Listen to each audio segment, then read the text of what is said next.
பல்லாயிரம் ஆண்டுகளுக்கு மேல் பழமையானதும் அகோரிகள் மற்றும் சித்தர்களால் வழிபடப்பட்ட ஆலயமும் ராகு கேது மற்றும் நாக தோஷ நிவர்த்தி ஸ்தலமாக விளங்கும் ஆலயமும் மயிலாப்பூரின் காவல் தெய்வமாகவும் விளங்குவது அருள்மிகு கோலவிழி அம்மன் ஆலயம் என்று அழைக்கப்படுகின்ற பத்ரகாளி அம்மன் ஆலயம்.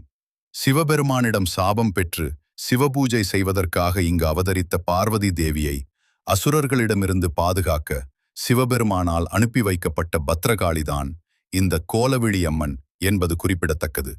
மயிலாப்பூரில் உள்ள எந்த ஆலயத்தில் விழா நடந்தாலும் கோலவிழி அம்மனுக்குத்தான் முதல் மரியாதை கொடுக்கப்படும் என்று கூறப்படுகிறது.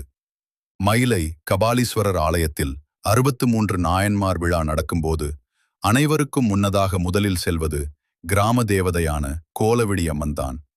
பக்தர்கள் இங்கு வந்து வேண்டிக் கொண்டது நிறைவேறியதும் அதற்கு காணிக்கையாக அம்மனுக்கு பூட்டுகள் வாங்கி அதை பூட்டி சாவியை அம்மனிடம் ஒப்படைப்பது இங்கு வித்தியாசமான வேண்டுதலாகும்.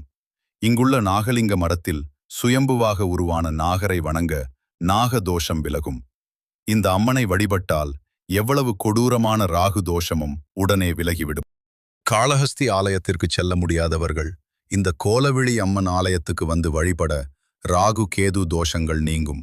இந்த அம்மனுக்கு பச்சரிசி மாவில் விதவிதமான நிறங்களை கலந்து மாவு காப்பு சாற்றினால் தீரா கடன்கள் தீர்ந்து விடுவதாக ஐதீகம்.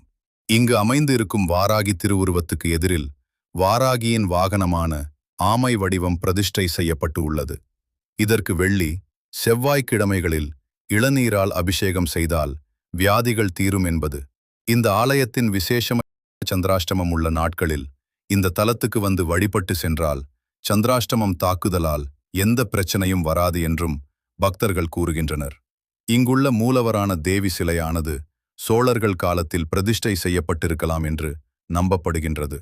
இதுபோல ஆலயங்கள் பற்றிய தகவல்களை நீங்கள் தொடர்ந்து அறிய எங்கள் சேனலை இதுவரை ஃபாலோ செய்யவில்லை என்றால் ஃபாலோ செய்யுங்கள்.